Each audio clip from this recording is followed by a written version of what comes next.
Hi,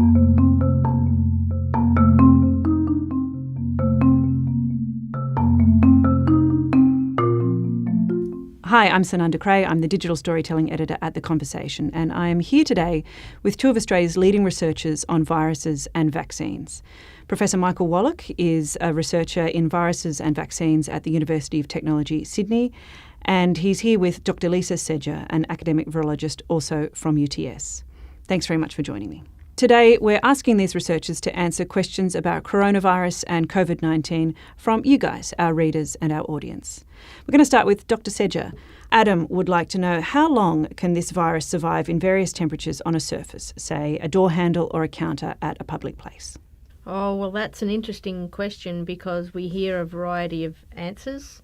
Some people say that these types of envelope viruses can exist for 2 to 3 days, but it really depends on the amount of moisture and humidity and what happens on that surface afterwards, whether it's wiped off or something. So potentially for longer than that, potentially up to a week. But with cleaning and disinfectants, etc., not very long. Mm-hmm. And what's an envelope virus?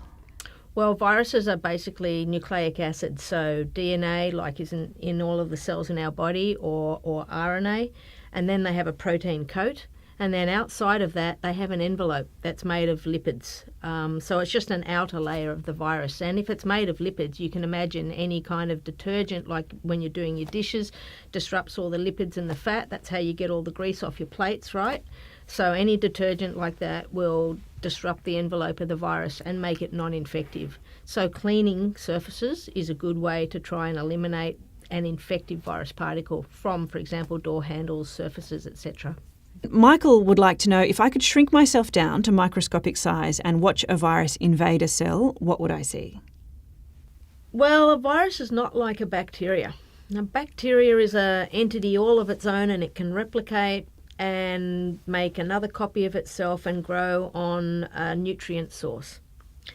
A virus, however, is sometimes called a non-living entity because outside of a human cell, it can't replicate. It just exists as an entity. A virus is essentially just a piece of DNA, which is in the nucleus of every cell. It's what makes what our chromosomes are made of.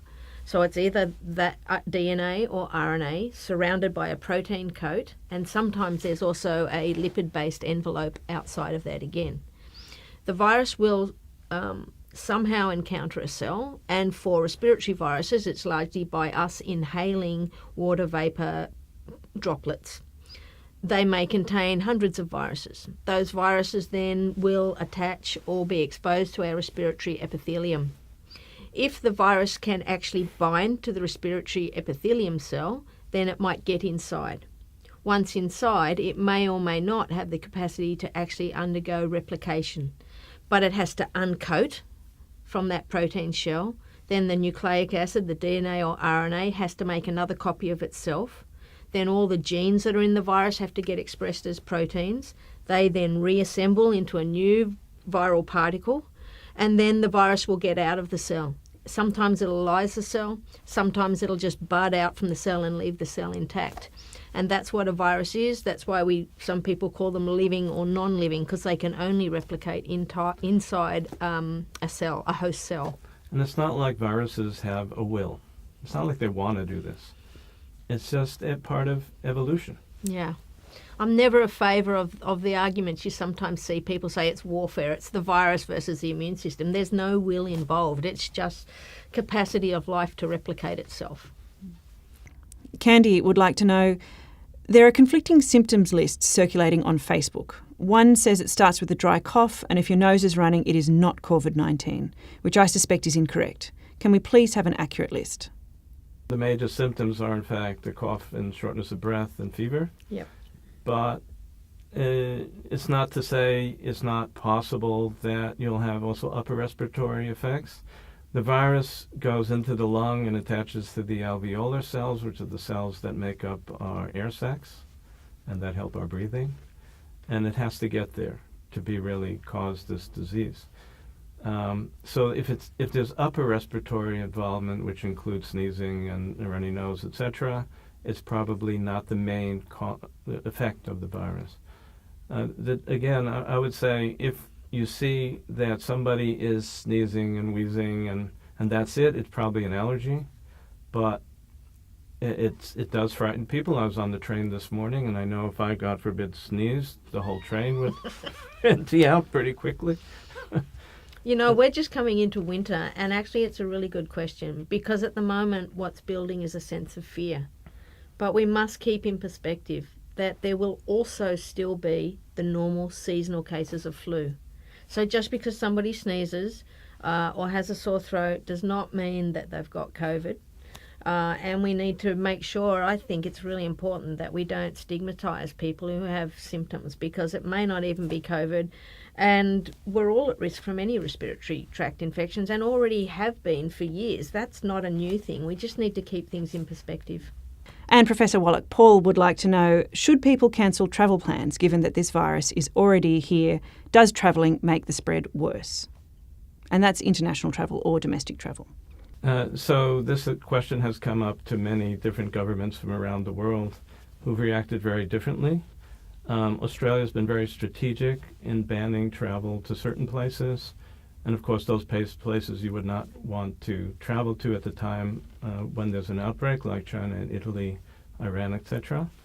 I was also asked the question on ABC Tasmania, should the Tasmanians restrict domestic travel to Tasmania? At the time, they had a single case. And I said to them, if you have one case, you most likely have more. You will not prevent the entry of the virus into Tasmania. But what restricting travel can do is restrict the number of people who are seeding that area with virus and make it more manageable. So it's a question of timing. As I was saying to you earlier, the cost-benefit of closing off travel has to be weighed very carefully because the economic impacts are very great. So I think it's a case-by-case basis. Ultimately, the planet is now seeded. And we're moving into the stage of exponential growth, and that it will affect travel very severely, where in all likelihood, travel will be very much curtailed now. This question is, why do we make a bigger deal about coronavirus than the flu? Yes, and I understand the question. Flu exists. We get it seasonally every year, and then we get pandemic flu. And yes, people do die from influenza. I think it was 16,000 people in the US died last US winter. But the issue with this virus is that we don't yet know how to treat it particularly well. We're trialling antiviral drugs in China at the very moment. There's clinical trials on experimental drugs. There's drugs that doctors are using. But until that data comes in and we actually know what regime of antiviral drugs to use, then we don't really yet know how to treat it with antiviral drugs. The other thing is with flu, we have a vaccine. People can take the vaccine. Somebody gets sick in their family, the other family members can take the vaccine and prevent the spread of the virus. So the difference is with flu, we have ways to control it. We know about the disease. We know how it presents. This virus, we're still understanding the clinical presentation, and in different cohorts, so different age groups, different countries, different situations. We're still understanding the symptoms, and we don't yet fully know how to control it by antivirals, and we don't have a vaccine yet. I think one of the reasons we're being so careful is when it broke in Wuhan, at the beginning the mortality rate was extremely high. And with related viruses like SARS and MERS, it went as high as 35%. Whereas flu mortality rates is usually around 0.1%. So it was that very high mortality rate that gave a real shock. Had it continued, it would have been devastating. We're very fortunate that now we see it dropping down to the 2 to 3% level, and some say much lower. And we also know now that some people get COVID, have very minimal symptoms, and almost don't even know that they've been sick. So I think that fear and anxiety in that sense is lowering. And Molly wants to know, how far off is a vaccine? So we are working on vaccines in Australia. The group in Melbourne was the first to be able to isolate and grow the virus, and I've been in touch with them, in fact, this morning. We're working collaboratively nationally as well as internationally, collaborate with people at Stanford Medical School, who through Stanford and collaborations we have with them, we have worldwide about 15 vaccine projects going. plus all sorts of industry companies are aiming to make vaccines. In fact, one company in Israel early on announced that they believe that they can get to a vaccine within a few weeks. The problem with the vaccine is you may produce it even quickly, but it's testing it and making sure that it's actually going to help. There's a fear with COVID-19 that if it's not formulated correctly, to make a long story short, it can actually exacerbate the disease. So everyone has to take it slowly and carefully so that we don't actually cause more problems than we currently have. But I'm optimistic and believe that we'll get there. If the WHO declared it would take 18 months, I would like to present a more optimistic view, not based on anything that substantial, but I think we can do better than that. And it is a great learning curve for the next time this happens. Recently, we've just seen Africa experience a very significant outbreak of Ebola virus. And there's been an experimental vaccine that's been administered that has largely controlled that outbreak. I think the people working in vaccines and the people who do the safety and efficacy studies, we've learned a lot from how to administer vaccines, how to get the data we need to show safety more quickly than we might have in the past. So in the sense we're learning lessons constantly from viral outbreaks. Might not be the same virus, might not be the same country, even the same continent, but we're learning how to do these things more efficiently and more quickly, and always the issue is weighing up safety versus the ethics of the need to administer or get the drug out there as quickly as possible. And Mike wants to know, isn't lining up at fever clinics going to make the problem worse? So for sure, the way in which people are processed at clinics is crucial. And the minimal distance you should keep from a person who's infected is, according again to WHO, is 1 meter. So the clinics have to ensure that spread is minimized. Not only spread between people waiting online, but to the health workers themselves. We've had real problems for health workers in China. Several died. And we face that problem here. One of the things we have to do is ensure that we protect our health workers, because otherwise they're not going to want to go in and actually see the patients. Unfortunately, masks alone do not work. We can't rely on them. So it's a problem. In Israel, for example, testing for COVID-19 takes place in one's home. An ambulance pulls up and takes the swab and then takes it to the lab. That actually would be the ideal approach. True, the ambulance services in Israel now are swamped and having great difficulty in coping, but as much as we can keep people separated from each other when they're infected is crucial for the success of any campaign. And Dr. Seja, Cardia would like to know, how does this virus respond to cold or warm temperatures? Is it like the flu, which thrives in cold weather?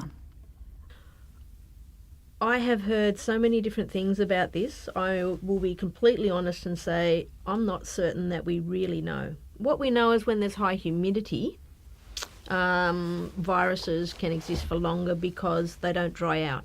So that envelope we talked about is less likely to be dried out, and once that's dried out, the virus is less infective. It's not actually infective at all if it's disrupted that envelope.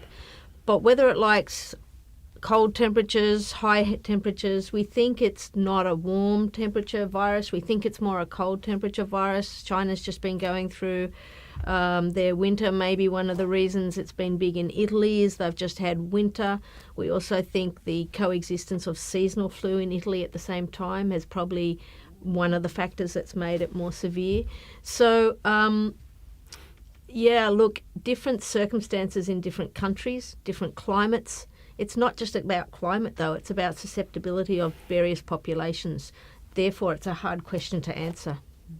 And here's a question from me that seems like there's two camps. There's the people who are genuinely really concerned, quite worried about the situation. We see that in the panic buying. And then there's the other camp of people who are saying, it's all been blown up, it's all hype, we don't really need to worry about it, it's too early to panic. And I just wondered, sort of, how do you reconcile those two views out there in the community? So early on in this outbreak, when I was interviewed also on the ABC and speaking to other groups, I took a very low panic view, maybe because I've been thinking about a pandemic for many years. And for me, it was always not a question of if, but when. I actually look at this in a positive sense. We're facing a pandemic that, as terrible as it is nothing in comparison to what could be if it's a pandemic flu, for example. We experienced the Spanish flu in 1918, which killed somewhere between 20 to 50 million people.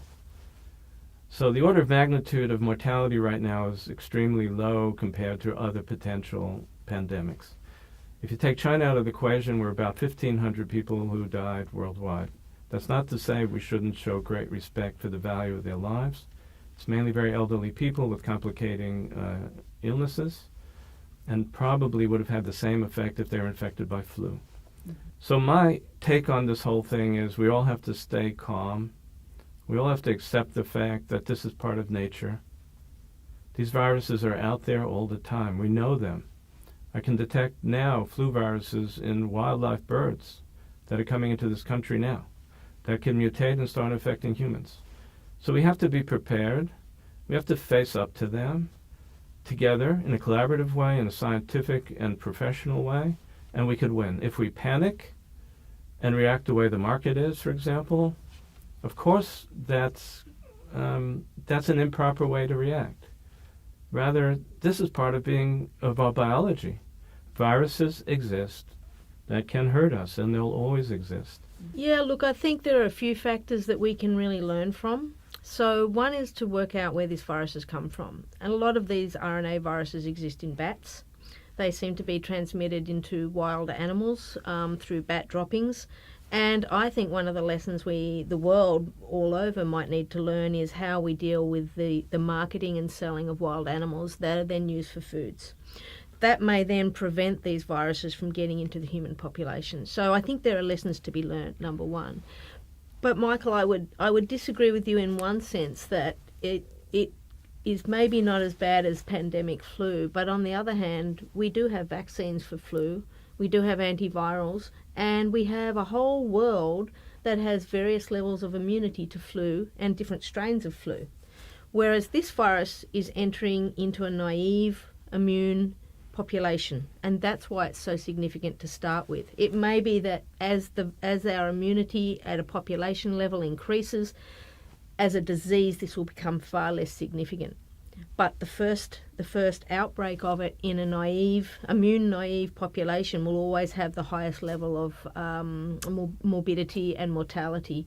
And that's where we have learned from other diseases like Ebola, as I mentioned, what we already know about flu, how we already control flu, and the development of new and novel antiviral agents will be just as effective and important, I believe, as will the development of vaccines. So I think there's a lot to learn to prevent this, or limit the severity of the outbreak.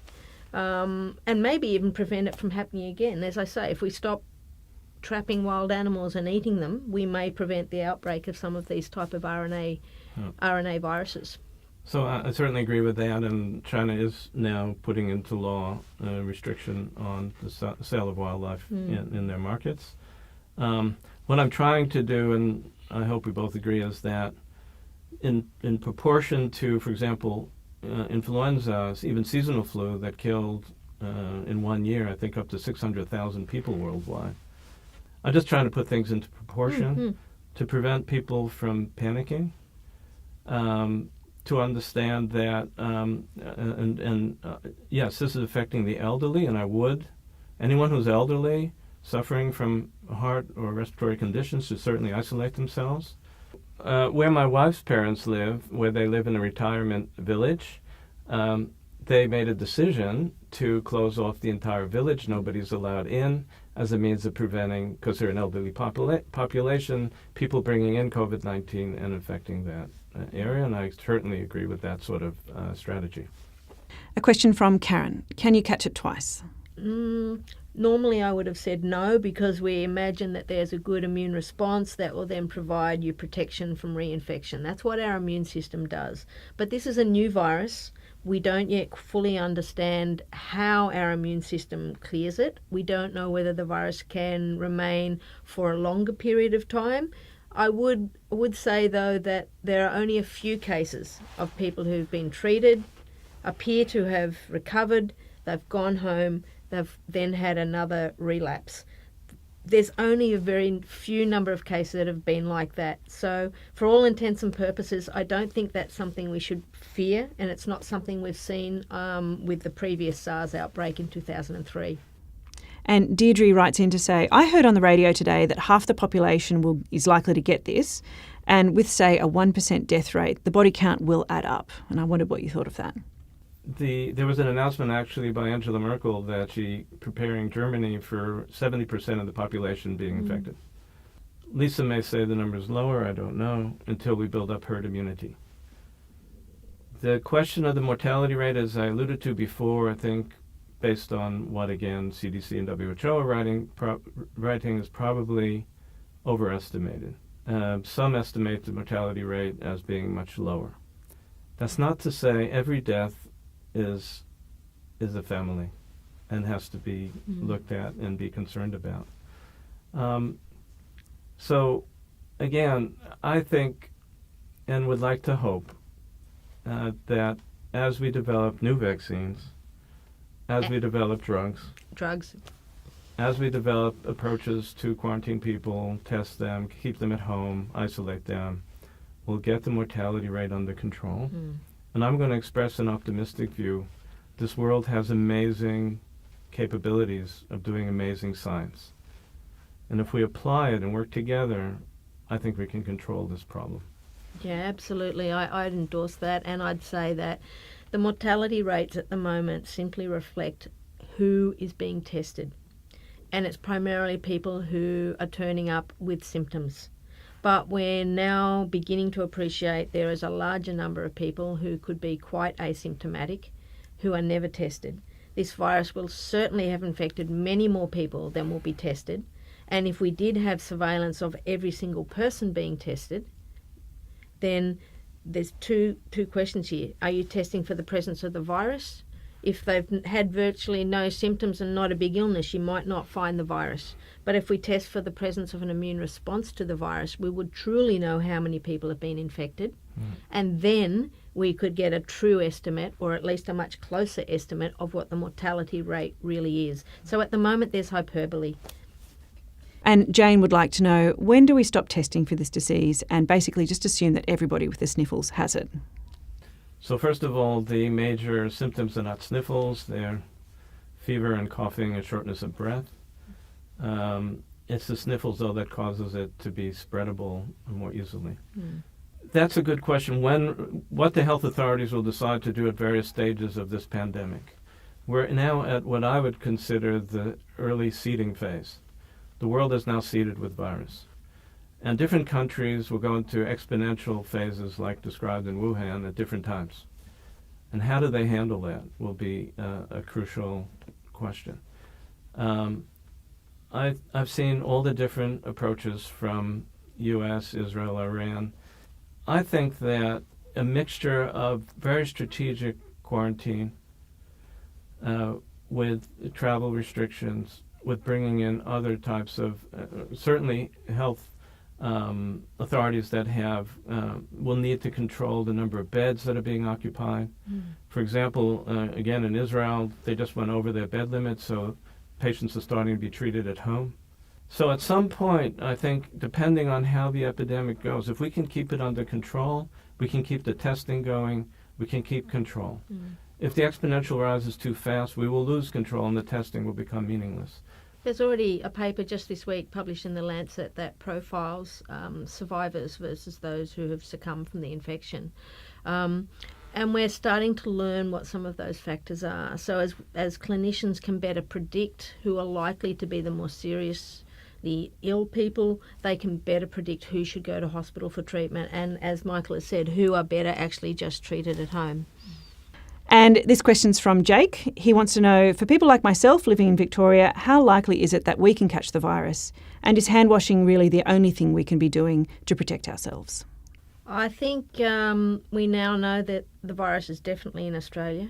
If you go to the New South Wales or Victorian Health Government websites, you can see them update the statistics daily, even less than a day. So that the truth is it's here, and it's probably in more people than we realise because we haven't tested as many people, and we now realise some people are asymptomatic or don't show classic flu-like symptoms. So it's here, and you can't say that you're not going to get sick, all right? That's the first thing to say. Second thing is, though, we can minimise what we do. Okay, so we can wash our hands constantly. We can try not to touch our face, our eyes, our ears, our nose. We've learnt, for example, even how do you dispose of a tissue when you sneeze or cough or, sneeze into your elbow. So it's just about common sense is what I think. It's no different really than protecting yourself from any respiratory virus infection, so seasonal flu or even a pandemic flu. And John would like to know, are the death rates likely to be lower in a country like Australia with lower rates of smoking than places such as China, Iran and Indonesia? Again, I think this is a little bit we have to watch and just wait and see. It's very hard to predict these things. It was intriguing that some of the highest death rates in China appeared to be men as well as just the elderly, and that might be because there's a high rate of long-term smoking, so almost like an endemic lung pathology within that community that somehow exacerbated the disease. In Australia, we may find that there are different populations that are the most at risk. So we know, for example, the virus uses a receptor to get inside of cells. That is a protein present on cardiac tissue. So people with known cardiac conditions may turn out to be at higher risk. And in a non-smoking type country, maybe people with existing heart conditions will turn out to be the most at risk. In America, we might find something quite different. What we might find is it's more socioeconomic.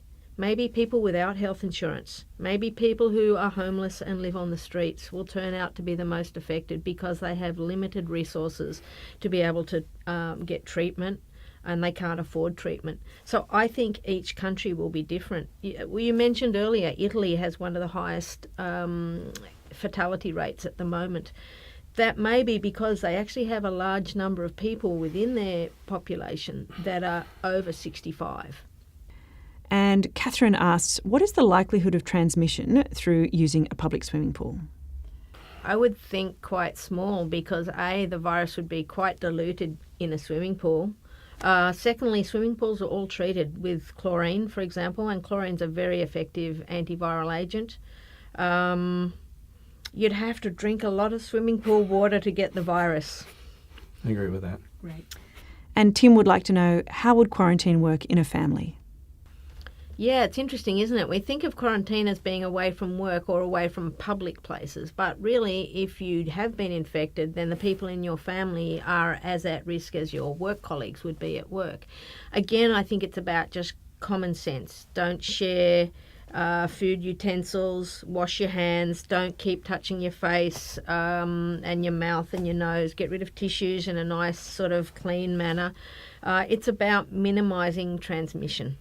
Let me just add to that all the data indicates that children likely will only get very mild symptoms, if at all. Yeah. So if you're a family member and you're worried about your children, this is one time that you can be happy about this. All the results so far indicate that children aged 0 to 9, there's not been a single death. Whereas what we do know is the elderly appear to be more susceptible to a more severe disease. So that's where if I'm sick, it's better not to go and visit my grandparents. Absolutely. Or something like that. That's where quarantine within the family works in a practical sense. And Professor Wallach, this reader wants to know, once you've recovered from coronavirus, can you just go back to your normal, non-isolating life? So the current understanding, according to colleagues also in the U.S., is if you go through one infection, you're probably rendered immune against reinfection. There have been reports of cases of people getting reinfected, but the opinion that I heard so far is that it's probably a recurrence of the same infection that probably went down in terms of clinical symptoms, but the virus remained, that just came back up. It happens with the flu all the time. The question is, what should be your behavior after you go through a bout? I guess I would still be careful, which Lisa can maybe add to. It could be the virus will continue to mutate. Although, again, I was fortunately heard this morning that they're not that worried about this virus mutating at the rate that flu does. And we're hopeful that we will develop herd immunity. People who've gone through it then will be fairly safe, unless you have some immune disorder. And then it will become part of our environment, just like flu is. Yeah, I think I just want to finish with a really positive note. I mean, we live in an amazing era of medical research and science. Within a very, very short period of time, parts of the virus had been sequenced. We now track the virus in its entire sequence. We know we have clinical trials for the drugs. We have people working on vaccines. We have epidemiologists better understanding the disease susceptibility within our populations. I mean, we learn a lot from the other existing outbreaks of infectious diseases, and I remain positive that the medical and scientific community working together will be able to solve this. I'm quite confident that there's a really strong response. That's not to diminish that people have died and it's been tragic, but we live in an era where we're exposed to infectious agents, and we are getting better and better at controlling most of those infections. So I'll just add and put in a plug for a program I'm very much involved with called SPARK, working with people at Stanford. We established a program for exactly this time when there's sudden outbreaks. And the program now involves 23 countries and around 70 institutions, all working together for outbreaks of Zika, Ebola, and now coronavirus. We're now working together collaboratively like never before. We're putting our egos outside, and we're saying we have social responsibility to do better, certainly in case of a pandemic. And we're doing it, and we're very proud to be able to say we have 15 projects going on now collaboratively that we just formed over the past 2 weeks, together with our colleagues all over the world. I also believe in a very bright future. All right. Well, thank you very much for joining us today. You're welcome. Pleasure.